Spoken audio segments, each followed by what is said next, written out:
Welcome to Taking Charge of My Cancer podcast, episode 16. I am Dorly Munoz, your host, and I have a great guest today, Laura Carfang. I want to apologize for my voice. I'm just dealing with a little cold from yesterday, so sorry about that, but hopefully we'll behave. So Laura is the founder and executive director of Surviving Breast Cancer.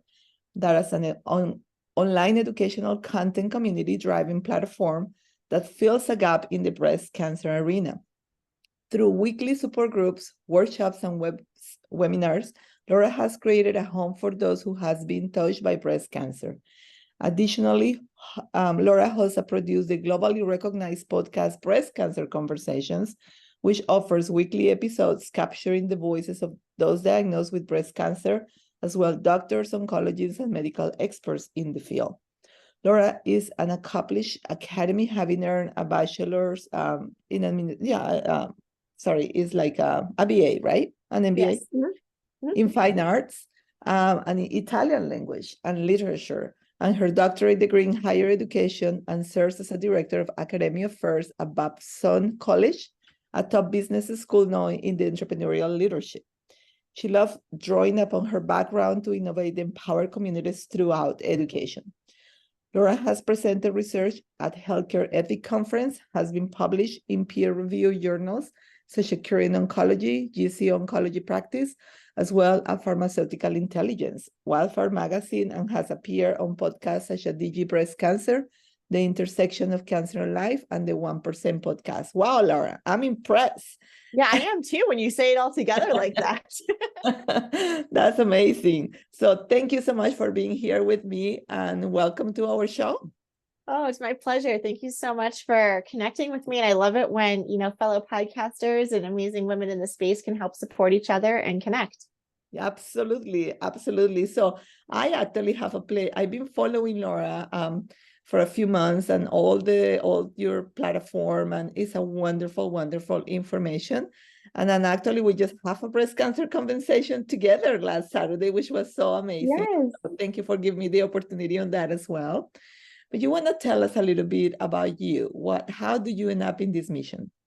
Yeah, no, absolutely. Thank you for the question. And, I think when I started survivingbreastcancer.org, it was never something that I thought I was going to do. As you were just kind of going through some of the accolades, I went to school for fine arts. I studied Italian language and literature. I ended up working in higher education, which I still do.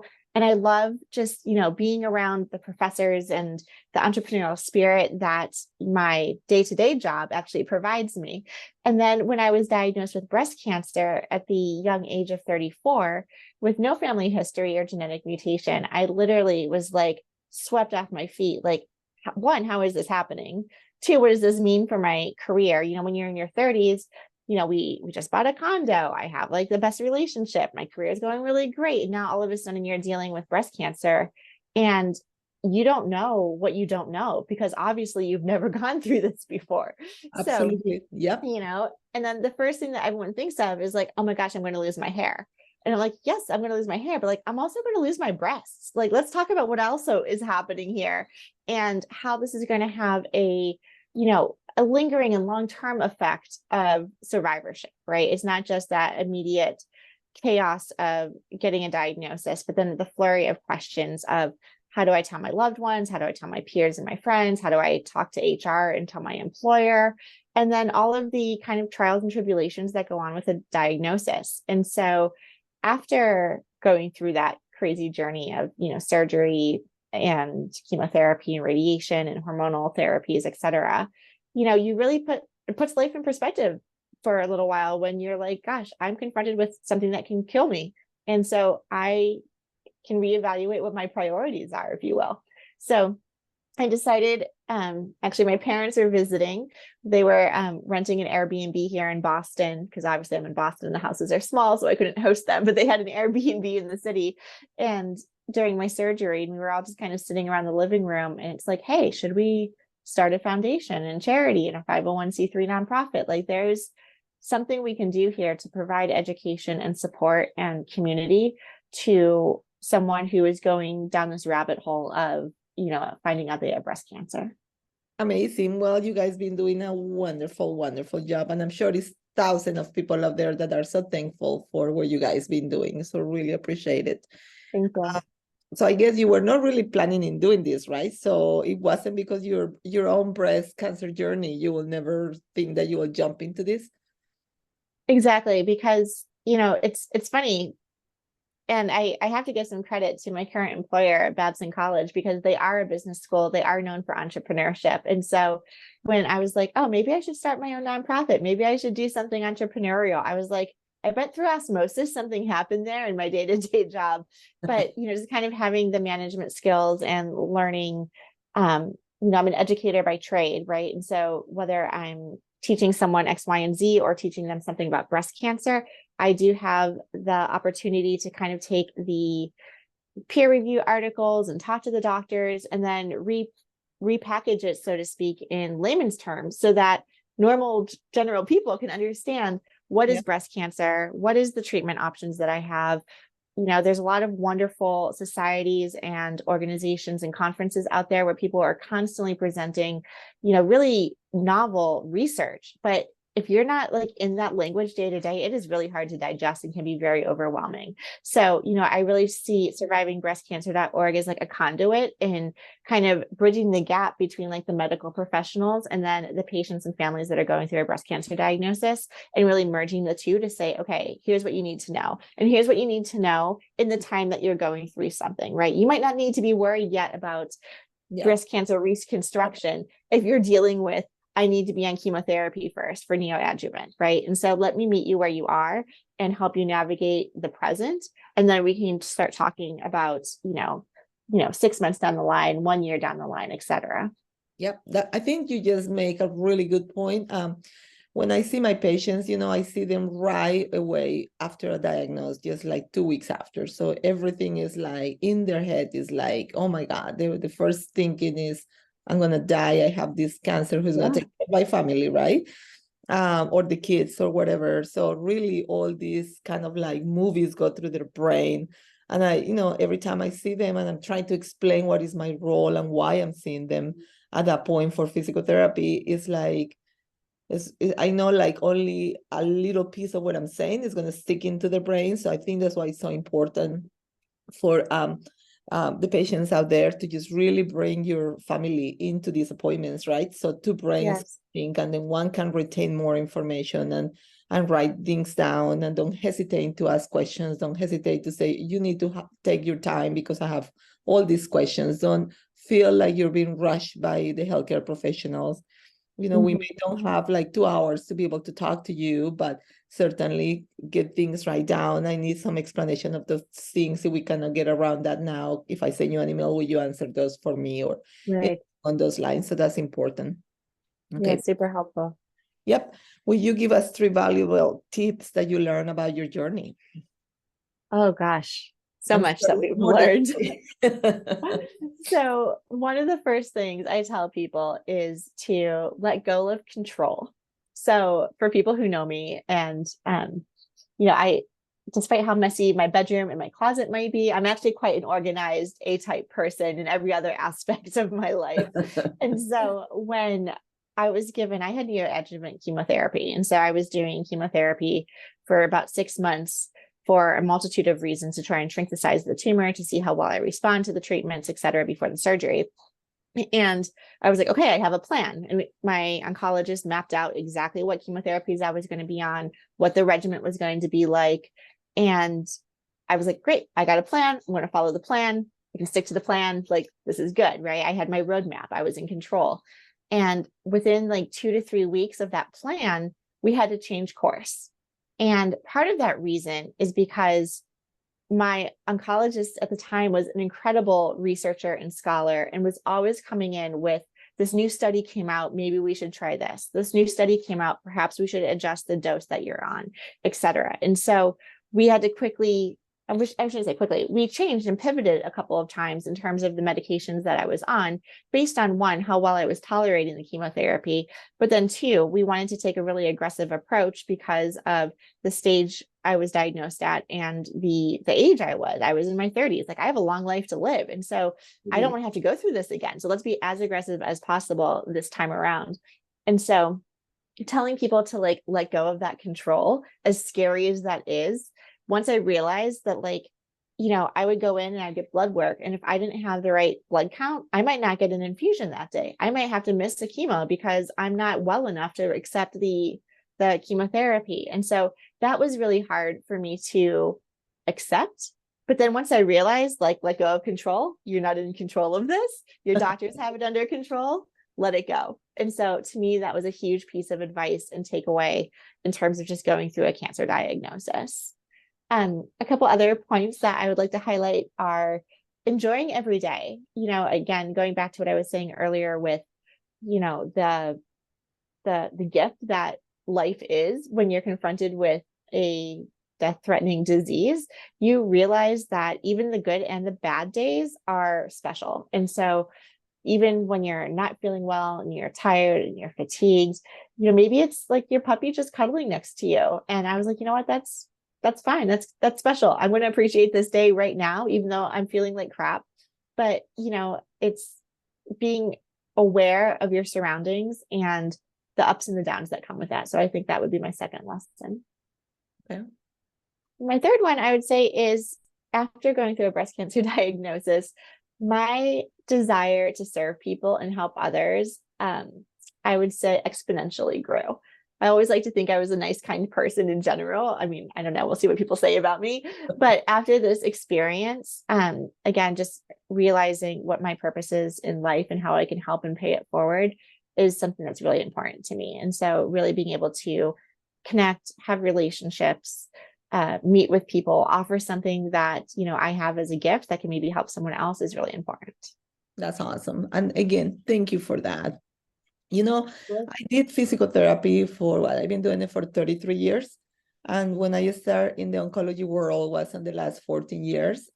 And it's amazing how much I learn day a day with every single patient I see, and how something inside me changed so much just from just being a regular orthopedic therapist versus to being an oncology therapist.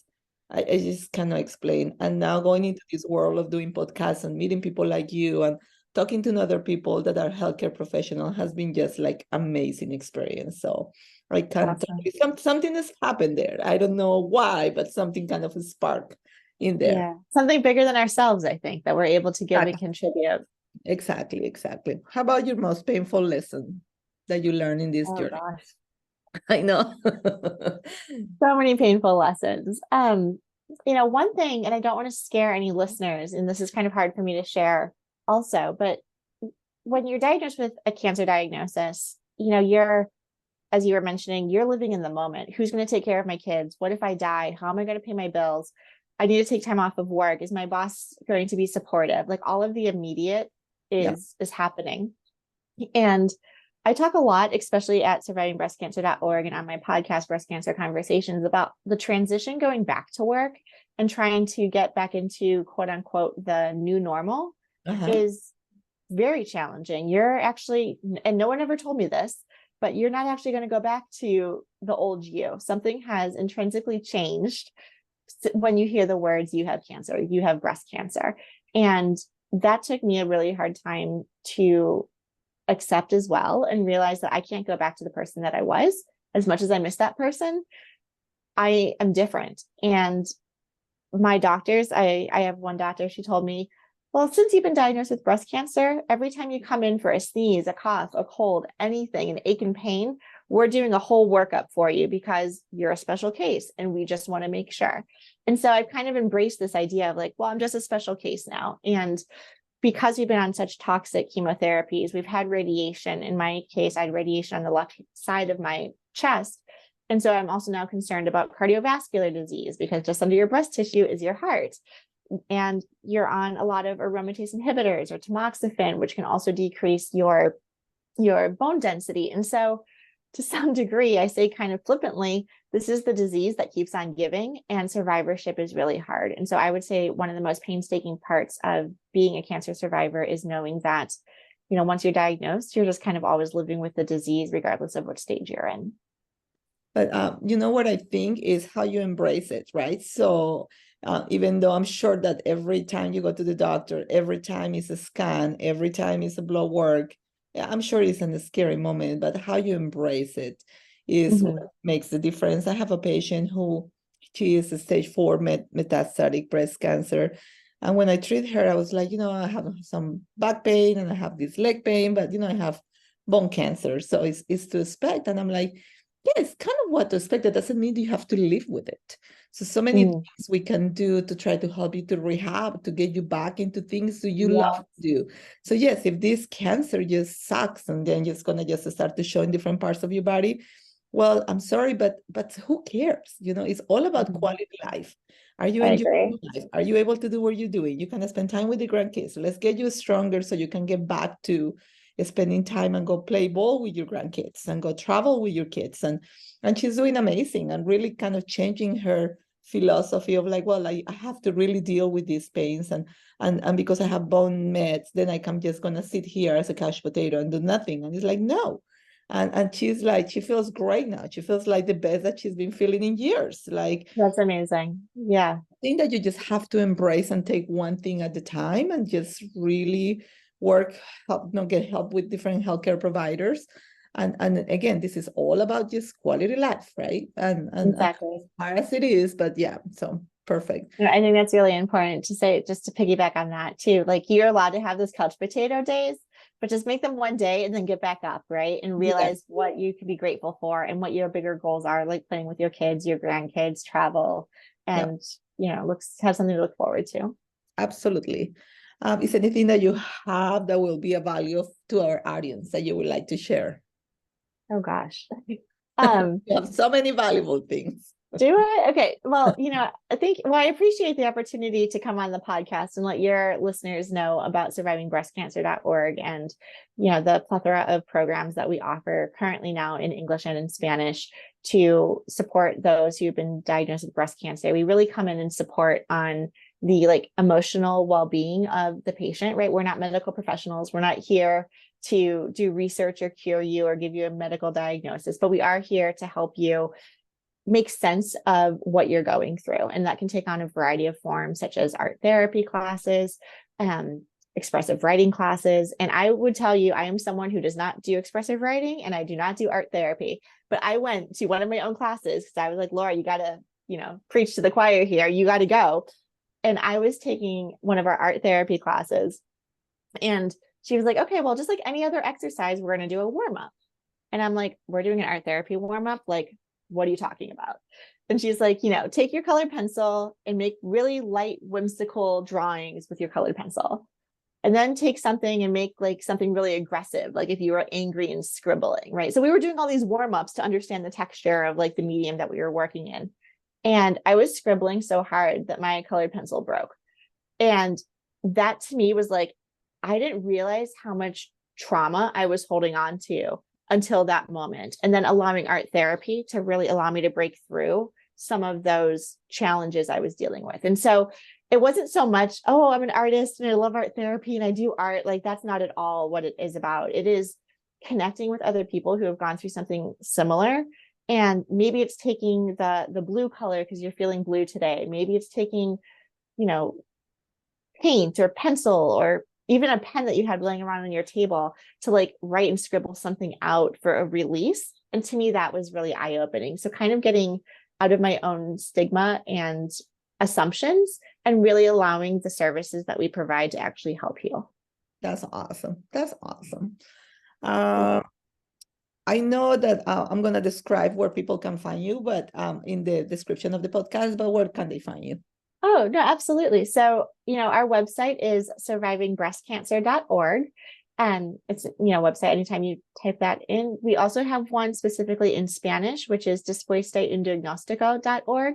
So again, depending on where people would like to go, we're also available on social media, on Instagram, survivingbreastcancer.org, all one word, and on Twitter, SBC_ORG. So there's a lot of ways to connect. But I would encourage your listeners, if they want to subscribe to our mailing list, they'll get all of our weekly newsletters to talk about upcoming programs that are 100% free. We don't charge for anything. All of our content is 100% available to anybody, wherever in the globe they are.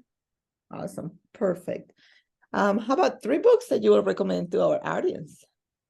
Oh, this was a struggle for me. So, okay, I have it's funny, I'm not like much of a reader for like I do like audiobooks. And then we started what we call our breast cancer book club at SBC, where we read books that have absolutely nothing to do with breast cancer. It is like my favorite hour of the month, where I'm like, okay, everyone on the screen on Zoom has been diagnosed with breast cancer, but we don't talk about it. We don't even bring it up. It's 1 hour where we talk about the book. And it's so nice to create community and connection that way. So from that, I've been reading. I've been forcing myself to read since I host the book club. And 2 of my favorite books that we read are they're kind of comedic because breast cancer for me is so challenging. I need escape. I need to live in someone else's drama. I need to experience the comedy. And so 2 books that I love right now are The Flat Share. Oh, I didn't capture the author, but The Flat Share and then Lessons in Chemistry. So The Flat Share is such a cute book. I think it takes place in London because they talk about the flat, not the apartment. And the guy has like a night job. So he works nights and the girl works days.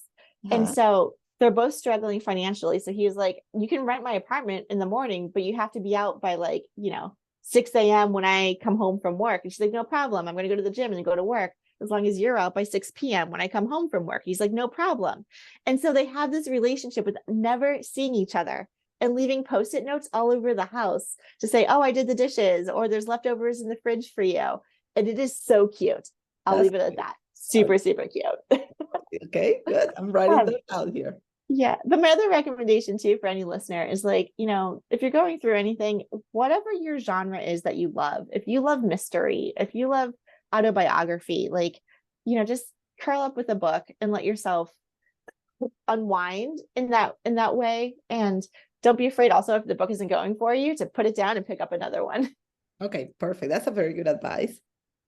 It's hard for me to keep up with those fun books just because always looking into medical field and other things. So I'm trying to make a point of that with all these podcasts, and I have some great recommendations. I'm like, but then it is just no time, or I just kind of get the book and it's 11 o'clock at night, 1 page, I'm out. It's like, I know. You have to join our book club.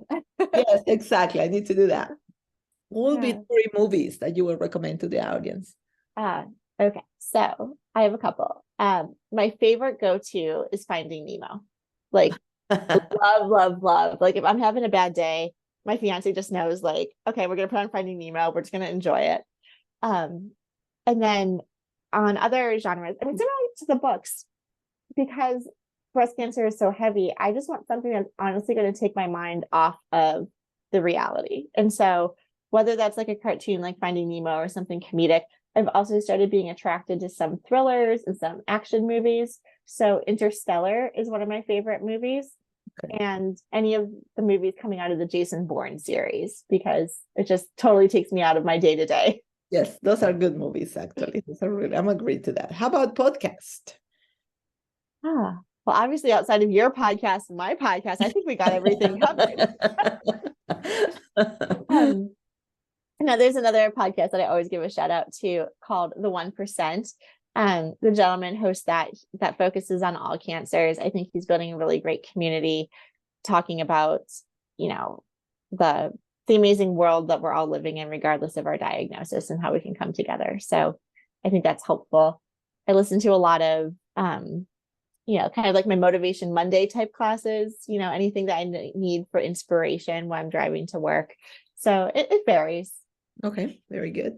You just mentioned something important again. Sometimes, mainly when we are in the healthcare, we always kind of looking for podcasts on oncology or research, and then sometimes just kind of go back into just being humans and just listen to mental health, how to improve yourself. And sometimes we can get really involved with you guys, right? As a patient, sometimes I feel your pain, sometimes we get involved and it's sad when we get sad news and we make us really overwhelmed at times. We try to manage really well in front of you guys, but sometimes really gets heavy as you just kind of oh my God, this is not fair.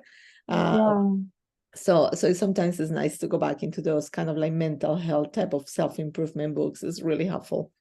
I agree.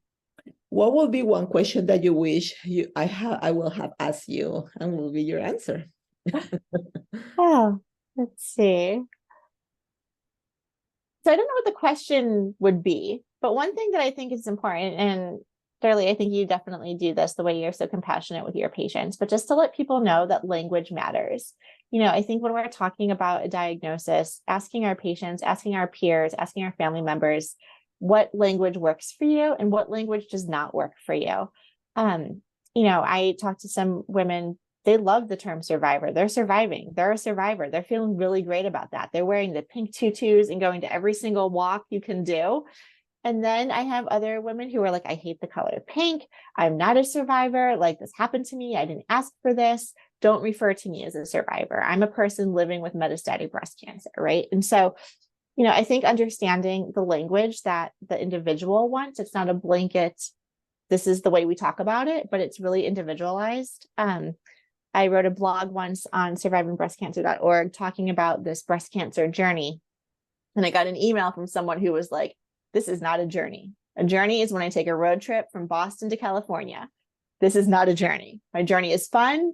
I'm listening to road trip music. I'm going with my girlfriends. Cancer is not a journey. Do not call it a journey. And I'm like, okay, I understand the word journey does not resonate with you. So let's talk about it. So we actually had a really good dialogue, and I invited her on the podcast. We did a blog about it, but again, how language matters and how it resonates differently for different people. And so I think just for anyone who's listening, just taking that extra moment of what works for you? Is this helpful? I never mean to not help somebody, right? When my mom, oh, I love her. And she's on so many podcasts. She doesn't even know I talk about her, but she kept telling me to stay positive. And I'm like, by the end, I was like, stop telling me to stay positive. Do you not think I'm staying positive? I'm doing the best I can.